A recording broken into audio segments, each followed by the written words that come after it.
Hello and welcome back to Tommy's Top Shelf Comics. I'm Tommy, joined by Murphy. Hello. We're back with this week's top 5 comics for the week of October 23rd, 2024. We have a mix of good stuff this week. It was New York Comic Con. So we got a bunch of stuff we're going to be talking about over on Tommy's Top Picks YouTube channel. So if you want to listen to Murphy and I take over the podcast over there, we're going to be doing that as well. But this week we have next week's comics of the week. So let's get into it. Number 5. Gotta get back on track with your this week's last week, next week. Yeah. But number 5, we got Spider-Boy, number 12. So this one, the all-new Spider-Girl. We were not kidding. After the recent status quo shakeup, Spider-Boy's life really will never be the same again. In light of what happened, maybe it's time for Bailey Briggs to be someone else's sidekick. Get ready, Daredevil, because here comes the boy without fear. Also in this issue, Bullseye and the secretest secret character of them all. So this one, we're going to get the new Spider-Girl, as it said. So Dan Slott creating more and more spider people. Surprise! Always incredible. Dude, I think I read somewhere that he had something like 120 spider people that he's created from all the Spider-Verses and unused things. So this is another one.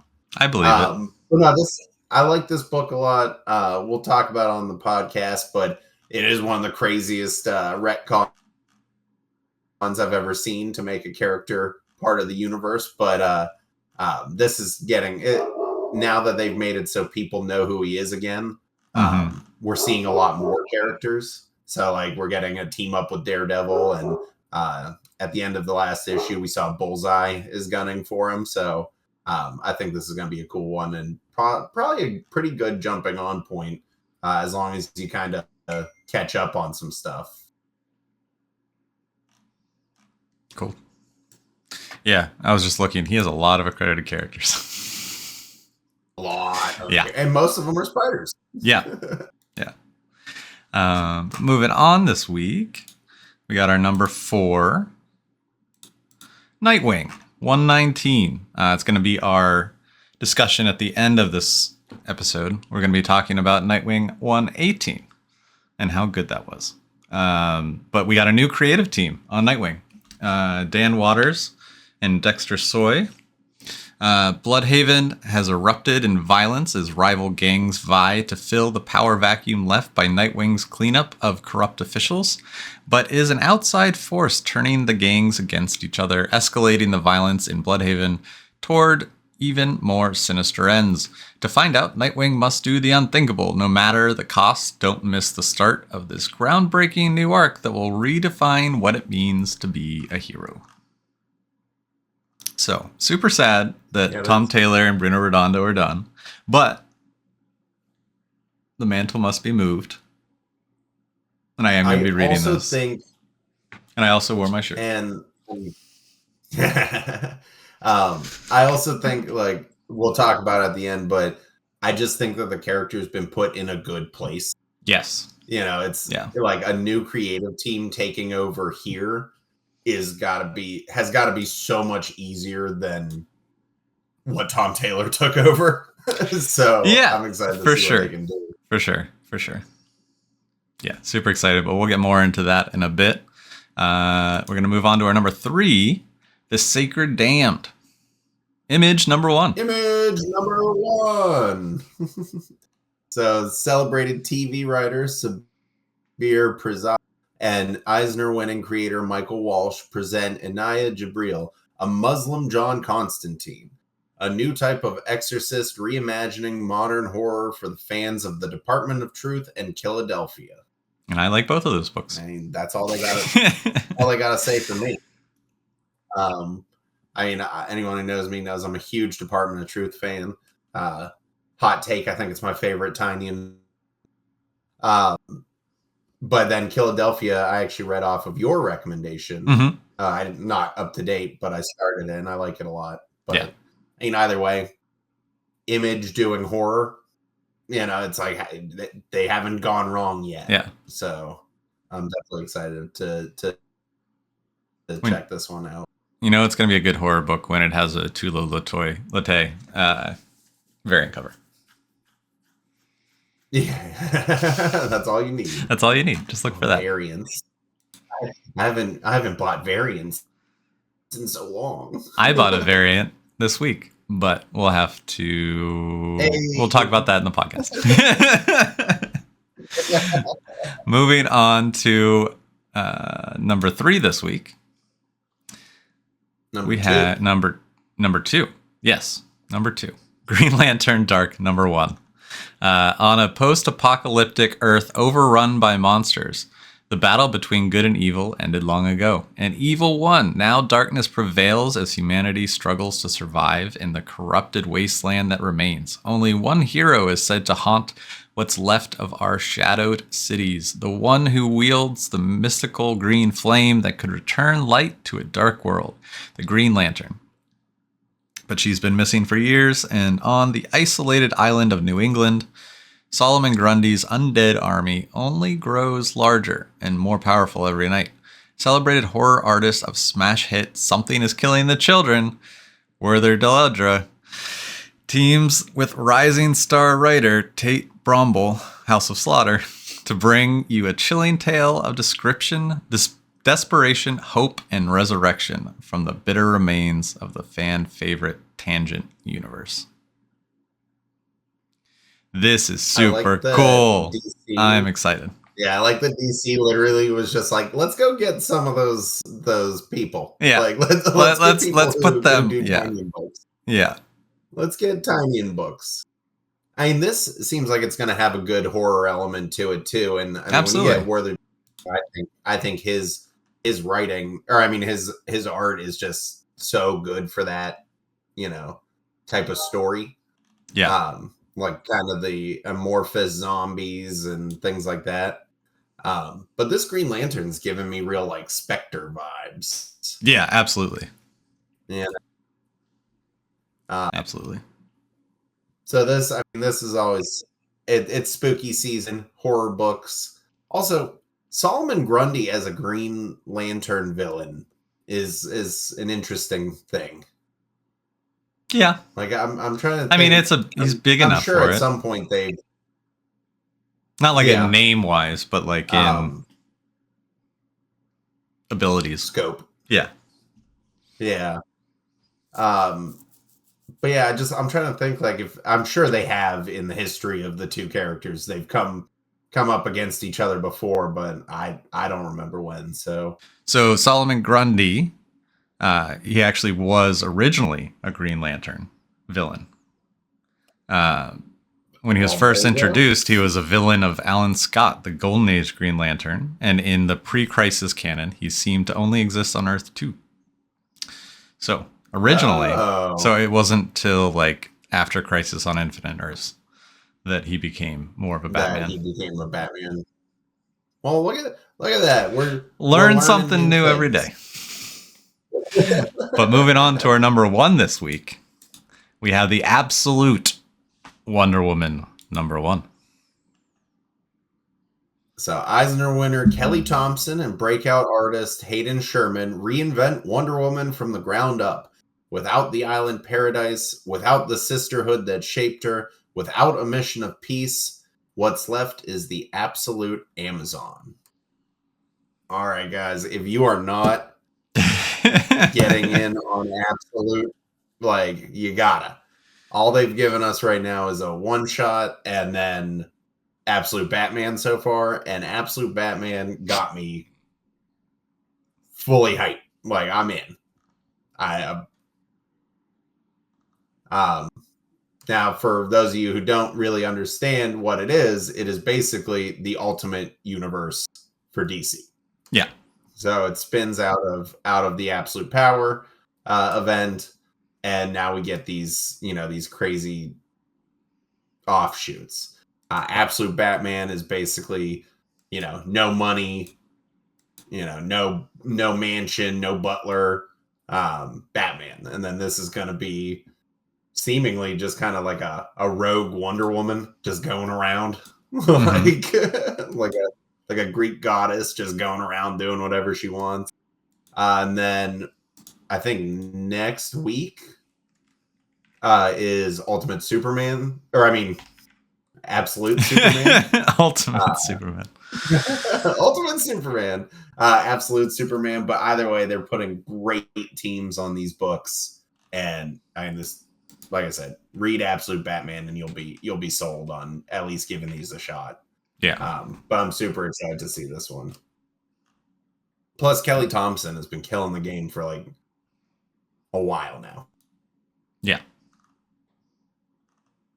Yeah. No, I'm very excited for this book. It looks...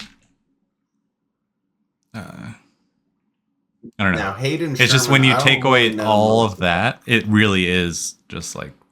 Because I feel like whenever... Yeah, it's all... Whenever they usually do, both Marvel and DC, whenever they do like, oh, this is a new universe, they're very different. And then you're like, they're not really that different. Yeah, they're still pretty much the same. But when you take away all of that from Wonder Woman, yeah, I mean they really are just stripping these characters like to their core. Yeah. Like it's going back to it is just the character and how they deal with issues as opposed to all the things that made them deal with the issues however they did, like Batman, you know, parents dying, so on and so on. Like they changed that whole thing and they just have the character at its core going through a new story. And I'm enjoying Batman, especially after what I saw come out of New York Comic Con for it. It just looks like these creative teams are being given, you know, full reign. It's super exciting. Which I'm always for. Yeah. Yeah. No, I'm super hyped for this. But another thing I was super hyped for was Nightwing 118. Yeah, so that's our top 5 for the week. But then now we just want to, like we had said last week, we're changing up the formula for these videos a little bit. And we want to do a little recap on, I guess almost just things that are going on. Memoriam. Like in this case, for sure. But so Nightwing 118 came out, end of Tom Taylor's run. Yep. And I am so sad to see it go. Yeah. I have been thinking, I know I have so much more I need to catch up on, but a part of me is just like, now that it's all out, what if I just started it over again and read it? Well, now so I was thinking about that. Like, I've been trying to get into like big hardcover books, and I'm sure they're going to do a Tom Taylor omnibus. Yes. Yeah. And I was like, I think I'll just buy that. Because it was that good. I mean, the things they did with the character, I was looking, Tommy, it's been like 2.5 years. I know. Oh, when that omnibus comes out, it's definitely being added because the two big omnibuses that I do own, because I don't typically buy the big hardcovers because they're just most of my comic reading I do on the couch or in bed, and I don't want to just have the giant book fall on me. Yeah. I don't want to do a workout trying to read. But the two I do have and they're strictly just to look nice on the bookshelf, is the first omnibus of the Scott Snyder, Greg Capullo Batman, and then the Grayson omnibus. Yeah. So, I mean, and the only reason I got the Grayson one was because it was on like super discount Black Friday Amazon thing for like, I think it was like $40 or something. And I was just like, oh, hell yeah. Yeah. Hell yeah. I was like, that's worth it just to put on the shelf. But no, like I think about it, like I think back to when Tom Taylor took over, because that was issue 78 or something like that. Sounds right. So I mean, not the longest run, pretty standard. I mean, yeah, about 40 some issues. But like where the character was. Oh yeah. Like we had Rick, and not just disappearing on it either, but like playing into it really well. Yeah. Like with Bay and everything? I think a lot of that was, I mean, credit to Tynion, because that was basically his last arc of Batman before he left, was getting Dick Grayson back, basically sending the Joker after Rick, and then Batman getting his, number one back. Mm-hmm. And I mean, it just, the whole series has had such, heartfelt moments. Oh, absolutely. Yeah. I mean, it started one with Haley. Yeah. Like when he saved the dog, and now that's I think one of those through lines that I will be disappointed if it's dropped. Is the two things I'll be disappointed in the new run if they are dropped are, one, the relationship with Babs, and two, Haley. Like, Haley needs to stay. Both of those need to stay. I think they're stuck on at least Babs. Yeah. You can't. What do you do with the dog, though? You just pretend it doesn't exist? Well, I mean, I don't know. Are we talking spoilers here? Oh, yeah. This is now, if you have not read Nightwing 118, don't listen to anything we're going to talk about. Listen. I mean, they shot her. She's going to be okay. She's going to be okay. I'm sure she's going to be okay. But then at that point, they could be like, oh, she's got a rehab, and then. And just never heard from her again. And then also, or like they send her off because she's Bitewing, so they send her off on a Pet Justice League comic, it's all fine. But no, I agree, and the stuff they did with Alfred, because how many years now? 3.5, 4 years later, we're still reeling from the death of Alfred. We did get the fisticuffs references though, which were very appreciated. But the whole letter from Alfred at the beginning. Oh no, I forgot about Dude, that was a tearjerker. That he inherited billions, and then he just sets up a foundation. Yeah. It's just all the references to Alfred were so good. But I think my thing that I've liked the most about Tom Taylor doing Nightwing is just where he took the character. Because the character, for anybody who's a fan, we've always loved, Dick Grayson, but he's never been more than, he's Batman Jr., Now he's the leader of the Titans. Sure. The Titans are the Justice League, basically, even in the Absolute Power event, they're talking about how they need a leader to get them through, and Nightwing's got you. They've taken the character to a whole new place where, like I said, I think when we were talking about 119 is the creative team picking up, it should be a breeze. Yeah. Tell whatever story you want. It makes sense now. Yeah, and then also, we can't talk about the run without talking about Bruno Redondo. No. The oh my gosh. The covers were incredible. The point of view issue. Mm-hmm. That was one of the best comics I've ever read. Yeah, that and then the one take where it's just all one scene. Yep. Great. That stuff is so cool. And he even did that on certain pages throughout the series as well. Yeah. Now I will say a lot of very Fraction Hawkeye-esque stuff. Sure. Yeah. Which, if you read the comments on the internet, some people think that's a bad thing. Why? But Fraction Hawkeye was incredible. Yeah, that's the problem. You go down a Reddit hole where they're like, "Well, it's all just Matt Fraction." I'm like, "That's okay. That's fine. Doesn't. It's the book. Judge the book. Book. Show me what happens with his Escrimas. That's cool. But no, I just, again, this is in memoriam to Tom Taylor's Nightwing. It was just such a good run, and I'm excited to see what happens next. I'm just sad to see Tom Taylor's come to an end. Yeah. Now that said, I wonder, I'm going to look it up after this, because Tom Taylor still writes Titans. True.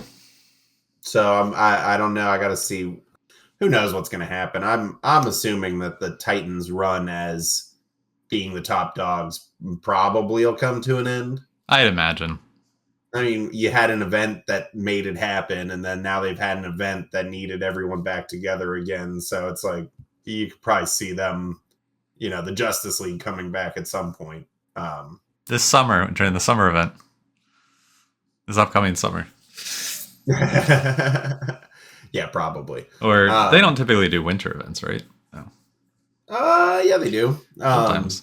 The smaller ones, they're not like the 6 to 12 issue ones. Those are over the summer. Absolute Power was the summer event, and it was only 4 issues. Like, it had a whole bunch of tie-ins. Well, sure. I think they're just messing around with the numbering system. But yeah. Oh, always. Yeah. Just as long as they don't have like a point and then letters. That's all. No points, no letters. But no, either way, like I said, just such a fantastic run. And as a fan of the character, I thank Tom Taylor every day for what he did. He really saved our boy, dude. He saved our boy. And then just catapulted him to stardom. Yeah. Great. Honestly, Rick Grayson is what started one of my longest spouts of not reading comics. Because I was just that upset. But I went back and I have read it all. Like I needed answers. I needed to know. I didn't like it, but I needed to know. Yeah. I mean that's our curse as comic fans is I'm like, nah, I'm not reading it, and then I'm like, but I need to know what I'm mad about so that I can argue with people about it. That's the beauty of having the internet now, though. That's all so easy. Yeah. But yeah, no, I'm excited to see what happens. Just sad to see it go. Yeah. But hopefully, maybe one day down the road they'll be like, Tom Taylor got another new series, Nightwing. Hey, let's go. Cool.